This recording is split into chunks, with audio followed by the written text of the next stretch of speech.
Bonsoir à tous et bienvenue sur votre tranche d'information de ce lundi 10 mai 2021.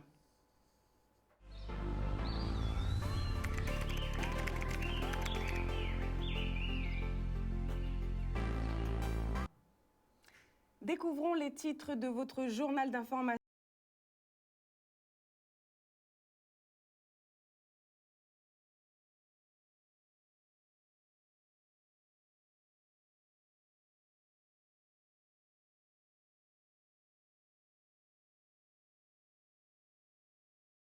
Sur notre antenne.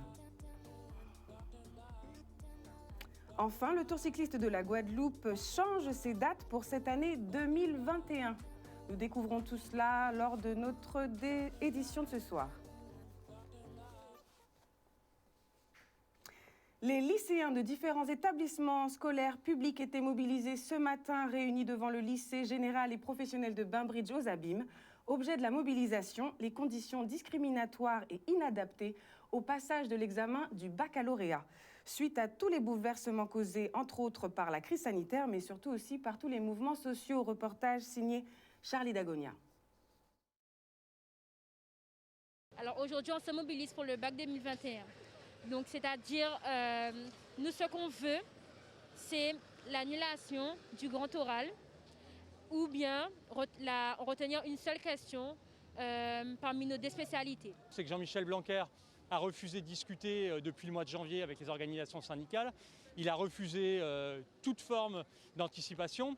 Et au dernier moment, aujourd'hui, il prend une décision qui est complètement absurde, qui est de maintenir le grand oral, qui est son véritable totem, et qu'il met en avant comme étant la condition de la réussite de son baccalauréat. Sauf que ce grand oral, il n'y a pas le temps pour le préparer, il n'y a pas de place dans les programmes. Et en plus de ça, ça crée des discriminations et un tri social gigantesque entre les enfants des classes favorisées qui, eux, vont pouvoir le préparer tranquillement et les enfants des classes populaires qui, eux, vont se retrouver sans rien au vu du flou qu'il y a autour de cette épreuve. Nous ne sommes pas prêts, en fait, à passer les épreuves car ça fait plus de 2 ans, enfin 2 ans maintenant qu'il y a la crise sanitaire qui nous met en difficulté car les professeurs bâclent les cours. Nous ne sommes vraiment pas prêts. Les cours ne sont pas structurés et organisés. Et nous sommes vraiment stressés. Donc c'est pour cela que aussi nous nous mobilisons afin d'en parler et d'en faire part. Donc nous, ce qu'on demandait à la FSU depuis le début, c'était l'annulation de ce grand oral qui est un véritable scandale. Et puis ensuite, par rapport à l'épreuve de philosophie qui est maintenue, mais où on va choisir entre l'épreuve écrite et le contrôle continu, en fait, c'est une manière de ne pas choisir pour Jean-Michel Blanquer, pour le ministre, et ça, c'est absolument insupportable. Parce que c'est un véritable mépris pour les correcteurs et pour les élèves, parce qu'en fait on va arriver à des stratégies où les élèves vont réfléchir si oui ou non ils gardent l'épreuve de contrôle continu ou l'examen final. C'est tout simplement ridicule. Jean-Michel Blanquer ne veut pas choisir, n'a rien anticipé, et aujourd'hui il met en difficulté tout le monde, les enseignants et les élèves, et pour nous c'est tout simplement inacceptable. Donc on est ravis que les élèves se mobilisent, qu'ils prennent leur destin en main. C'est vrai que c'est une génération sacrifiée et que les conditions sanitaires sont insupportables pour passer les examens, donc il fallait prendre des dispositions en amont, rien n'a été fait, et aujourd'hui qu'on arrive au moment des examens, eh bien tout le monde se retrouve en difficulté et c'est véritablement scandaleux. Alors l'issue, ce serait d'avoir encore un rendez-vous avec la rectrice afin qu'elle fasse remonter nos demandes au niveau du ministre, en fait, au niveau ministériel, c'est ce qu'on veut. L'intersyndicale des finances publiques était mobilisée ce matin devant la sous-préfecture de Pointe-à-Pitre. Ce mouvement de contestation est national, quoique nous ayons évidemment des particularités en Guadeloupe. La principale cause du mouvement de grève serait des conditions de travail de plus en plus précaires pour ces fonctionnaires du Trésor public. Reportage signé Olivier Félix. Aujourd'hui, il y a un appel à la grève au niveau national qui est relayé au niveau local. Nous avons de nombreuses raisons d'être en grève, nous avons de nombreuses raisons de manifester depuis longtemps, donc aujourd'hui on tape un grand coup de poing sur la table. Les raisons principales, On va vous les décliner en 3 temps, mais c'est d'abord des conditions de travail qui se détériorent d'une façon générale à cause des restructurations que nous subissons en permanence. C'est le mécontentement des usagers qui monte à cause de la façon dont nous les recevons. Ce sont les règles de gestion qu'on nous donne qui se détériorent également et nous avons de moins en moins la possibilité d'avoir des échanges et de discuter sur nos affectations, et avec les concentrations de services, de plus en plus de difficultés à travailler à proximité de nos domiciles. Nous subissons des fermetures de postes et donc nous dénonçons la fermeture des trésoreries rurales, notamment l'année dernière c'était Moule et Port-Louis, et cette année c'est Capesterre et Pointe-Noire qui devraient fermer en 2021. Et donc la population ne comprend pas, puisqu'elle paye plus d'impôts, toujours plus de taxes foncières, et en face elle a moins de services publics, et donc elle a un service public qui est en galère. Tout ça parce que en fait, la direction indique qu'on est au complet, alors que les gens se rendent bien compte qu'au niveau du service public, il n'y a personne ou très peu de personnes qui peuvent répondre à leur mail ou également au téléphone. Donc c'est ce qui pose d'énormes problèmes, parce qu'en fait la direction, pour éviter de recruter, préfère prendre des VSC qui sont payés 3 fois moins que nous et qui font travailler autant que nous. Et donc nous disons que nous refusons cette exploitation de notre jeunesse et que nous demandons soit d'être pourvus en poste titulaire, ou alors à minima de donner aux contrats précaires au moins le statut de contractuel qui offre plus de droits et de garanties. On demande qu'il y ait une augmentation de notre rémunération. Cela fait à peu près 10 ans, un peu plus de 10 ans que le point d'indice est bloqué, que l'ensemble des fonctionnaires de la fonction publique et bien entendu de la Direction générale des finances publiques ne sont pas augmentés. Donc on est là aussi pour ça, pour l'augmentation des salaires. On est aussi là parce que les mutations aujourd'hui pour pouvoir revenir dans son département d'origine, la Guadeloupe, la Martinique, la Guyane, etc., notamment pour les originaires des DOM plus particulièrement, c'est devenu très très compliqué. Rien que pour vous donner un chiffre, aujourd'hui, il n'y a pas un seul inspecteur qui rentre en Guadeloupe. Après la mutation, on n'a jamais vu ça. Donc nous, on dit stop, on dit qu'on veut des emplois nécessaires pour pouvoir exercer nos missions. C'est à peu près une centaine d'emplois qui manquent en Guadeloupe, et sur l'ensemble de l'hexagone de la France, y compris les DOM, c'est plus de 30 000 emplois qui ont été supprimés en l'espace de 10 ans. Donc on en a un ras-le-bol, et donc là, on a appelé à la grève. Les 10 organisations syndicales au niveau national appellent à la grève, dont la CGT. La marina de Pointe-à-Pitre et du Gosier souffre du dysfonctionnement des réseaux d'assainissement des eaux usées. Entre des débordements de bouches d'égout ou encore le déversement d'eau usée dans le bassin de la marina, les répercussions sanitaires et économiques sont affligeantes, se plaignent les commerçants de la zone. Reportage signé Maxime Morel. Le problème, il est assez catastrophique et il est récurrent. Donc, c'est sur l'obsolescence des canalisations. Nous savons que ces canalisations étaient construites en 1970. L'évolution de la zone a été telle que pour aujourd'hui, les canalisations ne sont plus neuves malheureusement, et qu'aujourd'hui on est face à des problèmes d'ordre public sur des remontées d'égouts, sur des odeurs nauséabondes sur la marina, ce qui nous empêche aujourd'hui nous de travailler et les habitants de la marina de respirer. Quand vous avez un débordement d'eau pluviale qui est encombré et qui ne peut pas s'évacuer et qui remonte à travers quelques bouches d'égouts qui sont d'eau usée, effectivement les clients ne sont pas attirés vers ça. On est dans une zone économique, pour le coup effectivement, que ce soit commerçants, restaurateurs, tout ce qui est le monde de la santé ici, tout ce qui est habitants, il y a aussi beaucoup d'habitants sur la marina. Effectivement, on est quand même dans un endroit qui n'est pas sain, clairement. On a déjà eu des réunions avec les autorités. Aujourd'hui, le sujet est lancé. Malheureusement, nous, en tant que commerçants, nous n'avons pas accès ou nous n'avons pas, en tout cas malheureusement, d'informations sur le suivi des actions à venir. Et c'est pour ça qu'on est très inquiets sur ça. On souhaiterait avoir un travail intelligent de concertation, que ce soit avec Cap Excellence, que ce soit avec tous les acteurs économiques qui nous touchent. Et aujourd'hui, effectivement, notre collectif de la Marina veut soulever le véritable problème et que l'on arrive à gérer ça en profondeur avec beaucoup d'intelligence, parce que nous sommes déjà touchés sur le plan économique avec ce Covid qui nous touche de plein fouet à tous. Et s'il y a des dispositions à prendre pour l'avenir, il faut qu'on se mette autour d'une table et réfléchir à ce que nous, les acteurs économiques, ne soyons pas touchés aussi, encore une fois, à travers ce que nous voulons souligner aujourd'hui. Nous en parlons régulièrement dans nos éditions. Petit à petit, chaque candidat aux prochaines élections régionales annonce publiquement sa candidature. Ce soir, c'est au tour de Maxette Pierre-Bacas, tête de liste d'Osons le changement pour une Guadeloupe authentique, de nous présenter ses intentions. Reportage signé Olivier Moradel. C'était inévitable aujourd'hui, telle qu'elle est économiquement la Guadeloupe, avec nos artisans, nos commerçants, nos gens qui sont dans les transports, l'agriculture, la pêche. C'était important pour moi d'y aller parce que, comme vous le savez, je suis députée européenne. Quelquefois, nous votons des fonds et quelquefois, je trouve, je ne sais pas comment sont bien distribués ces fonds. Et c'était important pour moi d'y aller à ce combat, à ce changement. Les axes forts déjà, c'est la problématique de l'eau parce que pour moi, c'est inadmissible en 2021.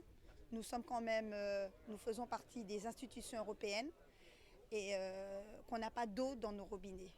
Avec Maxette Pierre-Bacas, j'ai choisi candidat régional pour faire parler de la souffrance des Guadeloupéens. Parce que la Guadeloupe est en souffrance. Rien ne marche, rien n'avance.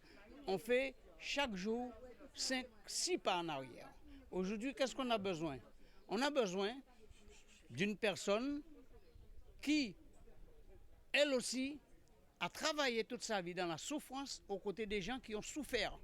Elle est arrivée à un niveau aujourd'hui, au niveau de l'Europe. Elle est une députée européenne, donc ça veut dire qu'elle est déjà montée à la plus haute marche de la politique. Marine Le Pen me soutient par rapport à mon travail, par rapport à ma politique locale, parce que comme vous le savez, l'Hexagone a ses problématiques. La Guadeloupe, comme je dis, nous avons nos problématiques, nous avons nos diversités. Prioriser la production locale, c'est important pour moi parce que, bon, comme vous le savez, mes souches, c'est l'agriculture. Mettre en avant l'agro-transformation, travailler aussi sur la biodiversité, mettre en avant aussi tout ce qui concerne la pêche au niveau de l'aquaculture. Elle a un passé culturel, elle connaît vraiment le territoire de la Guadeloupe, pas seulement le Nord-Grande-Terre. Et elle a su toucher un jeune. Dans un premier temps, c'est ce que je n'ai pas perçu chez les autres candidats, entre guillemets, c'est cette vraie valeur de vouloir faire de la Guadeloupe une vraie entité. Avec une candidate comme Maxette Pierre-Bacas, l'agriculture va reprendre cet élan, la culture va reprendre aussi, et on va vraiment avoir une Guadeloupe unie. En bref, le maire de la ville du Moule, Madame Gabrielle Louis Carabin, souhaite transmettre en son nom et en celui du conseil municipal de la ville du Moule ses sincères condoléances suite à l'annonce du décès du docteur et ancien maire de la ville, Monsieur Henri Beaujean. Elle tient à préciser que malgré leurs divergences d'opinion politique, elle reconnaît la qualité du travail du médecin émérite, du promoteur et de l'entrepreneur. Enfin, de 1977 à 1989, année de son mandat à la mairie du Moule, le docteur Henri Beaujean a su inspirer l'ensemble de la classe politique moulienne avec des ambitions visionnaires.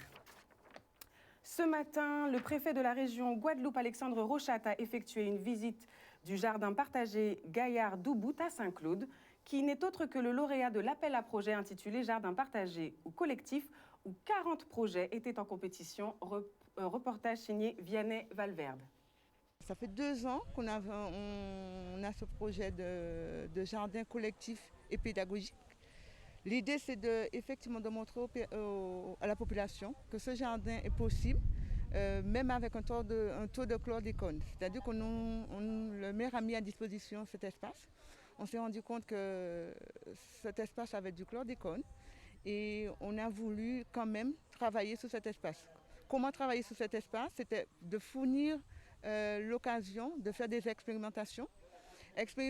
Voir un petit peu comment on peut travailler, garder nos produits locaux. Il s'agit d'une opération, d'une expérimentation que mène l'association Gaillard-Doubout depuis quelques années. Et là, elle a déposé, elle a répondu à un appel à projet et l'État a répondu favorablement. Et là, aujourd'hui, le préfet est en visite pour voir un peu sur le terrain ce que c'est un jardin créole sur des terres chlordéconées. On a souhaité aider cette association qui travaille sur un jardin et sur le jardin créole dans lequel on est ici. Ils ont demandé une subvention et on va leur octroyer au titre du plan de relance parce qu'on est là aussi pour aider. On aide les industries, on aide les entreprises, on aide les collectivités pour le plan de relance, mais on aide aussi les associations qui ont un projet qui est vraiment ancré sur leur territoire. Ici, c'est de retravailler sur un jardin, un projet de jardin. 26 000 € vont leur être octroyés pour cette année. Peut-être qu'on pourra faire plus après s'ils en ont besoin. L'idée, c'est de les aider, de les conforter dans leur projet. Vous voyez, autour de moi, c'est un projet de retrouver en fait le sens de ce terrain et de l'agriculture ici, alors que c'est un terrain qui est touché aussi par la chlordécone, mais avec un taux qui permet quelques cultures. Garder aussi toute la diversité des produits du jardin créole pour que tout un chacun puisse se retrouver dans son jardin. Nous allons accueillir des enfants, des personnes âgées, et ainsi des jeunes comme nous-mêmes. Un aspect important de cette association, c'est la transmission. C'est retrouver le sens d'un certain nombre de plantes, l'utilité d'un certain nombre de plantes que connaissent les plus anciennes et les plus anciens, et de le transmettre. Il y a des enfants qui sont là. Voilà, l'idée, c'est vraiment de travailler sur la transmission. Il y a d'ailleurs un projet avec les écoles de Saint-Claude qui vont se fonder aussi sur ce jardin créole. Donc vous voyez, il y a beaucoup d'intérêt à venir ici. On a commencé d'abord par tout ce qui est maïs, pois, tomates. C'est-à-dire que c'est une manière d'enrichir le sol, de rendre un petit peu le sol plus fertile. Vous allez retrouver ça dans les jardins. On a aussi attaqué l'aspect plantes médicinales. Vous allez retrouver plusieurs plantes médicinales comme la menthe, le consoude. Il y en a d'autres, hein, je n'ai pas tous en nom. Quelques arbres fruitiers qu'on a vu positionner, puisqu'en attendant, on avait quand même des plants. Parlons sport maintenant avec la compétition Flash organisée par la Ligue d'athlétisme de Guadeloupe au Crêpes Antilles-Guyane des Abîmes ce samedi 8 mai à partir de 14h45. Écoutons nos athlètes et le président de la commission de la Ligue guadeloupéenne d'athlétisme au micro de Vianney Valverde. On nous a permis exceptionnellement d'organiser cette compétition, d'accord, qui est une compétition flash, donc un petit peu animation Covid. Donc, qui fait qu'aujourd'hui, nous retrouvons des athlètes classés, d'accord, des athlètes qui sont sous liste, d'accord, de haut niveau, et quelques athlètes à potentiel.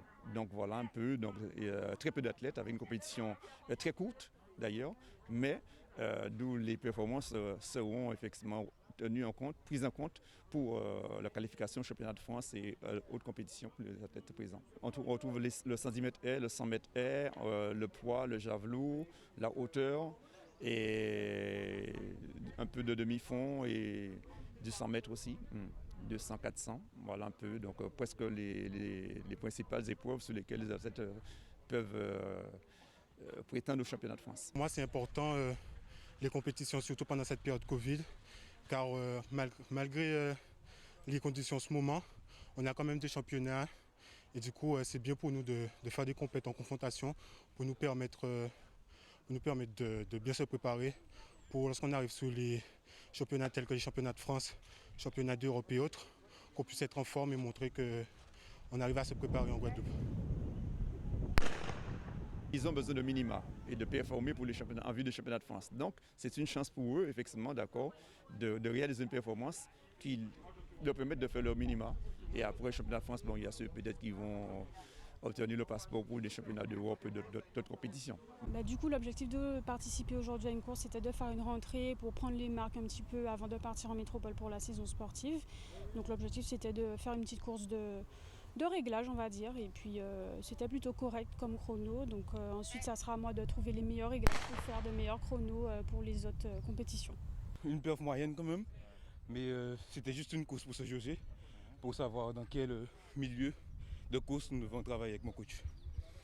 Assez confiant parce que j'avais un gros problème sur mon départ en début d'année. Donc là, il reste à travailler la mi-course et la fin de course. Changement de programme pour le Tour cycliste de Guadeloupe. Habituellement organisé durant le mois d'août cette année, le Tour cycliste de Guadeloupe se déroulera du 22 au 31 octobre 2021. Plus de détails avec l'interview de Frédéric Théobald au micro de Maxime Morel. La crise sanitaire est encore présente, mais c'est surtout les communes qui sont censées accueillir les villes départ et arrivées sont en grève. La communication est difficile. Et de plus, le caractère international du Tour, avec un calendrier inscrit au niveau de l'UCI, fait que les équipes étrangères, on les a déjà arrêtées, mais pour leur venue, on n'a pas toute la visibilité, rappelant que nos coureurs à ce jour sont à l'arrêt. et ils ne peuvent pas courir. Donc on ne peut pas faire un tour non plus pour que nos propres coureurs ne puissent pas être acteurs vraiment. Donc c'est très difficile. Donc nous avons acté avec le bureau exécutif du comité pour un report. Et le comité directeur a validé aussi pour du 22 au 31 octobre, juste en amont des vacances de Toussaint, pour permettre une fluidité déjà au niveau de la voie publique, hein, parce que vous savez, quand il y a les vacances, c'est jouable, il y a moins de voitures. Et puis on espère jouer sur les forces de l'ordre aussi pour nous aider à faire respecter les cyclistes et la caravane. Nous avons pris des mesures vraiment extrêmes jusqu'à octobre, mais nous sommes convaincus que ça va être levé. En ce moment, il y a le Tour d'Italie, il y a du monde. Donc nous sommes allés à l'extrême, ça veut dire que nous pouvons même envisager des arrivées à huis clos. Ça veut dire que sans public, quasiment, hormis les personnes habilitées, accréditées. Et comme nous prévoyons aussi avec du public, si les choses se calment. Concernant les équipes invitées en termes d'hébergement, donc là aussi, il y a un protocole strict, un nombre de coureurs par chambre. Et ça, c'est les hôtels qui vont nous aider à faire respecter les gestes barrières, les tables de 6. Donc ça, c'est plus les hôtels. Mais concernant la course en elle-même, nous avons pris des règles strictes pour éviter, ça veut dire, admettons, tous les ravitaillements qu'on voit en général, où les gens qui viennent ravitailler les coureurs, ça c'est interdit. Il y a des zones de ravitaillement bien spécifiques. Et les assistants seront accrédités pour faire les ravitaillements pour éviter les propagations du virus, hein, pour qu'il n'y ait pas trop de public avec des bouteilles pour arroser les coureurs, ça sera peu possible. Donc il y a pas mal de choses qui vont évoluer pour permettre aux cyclistes d'évoluer, mais tout en respectant les gestes barrières. Voilà tout pour votre tranche d'information de ce lundi 10 mai 2021. Je vous remercie pour votre fidélité. Je tiens à vous informer quand même, au cas où vous ne le sauriez pas, que vous pouvez retrouver l'intégralité de toutes vos émissions sur Facebook ou sur YouTube. Aussi, rendez-vous demain, même heure, pour votre prochaine édition. Et excellente soirée à tous.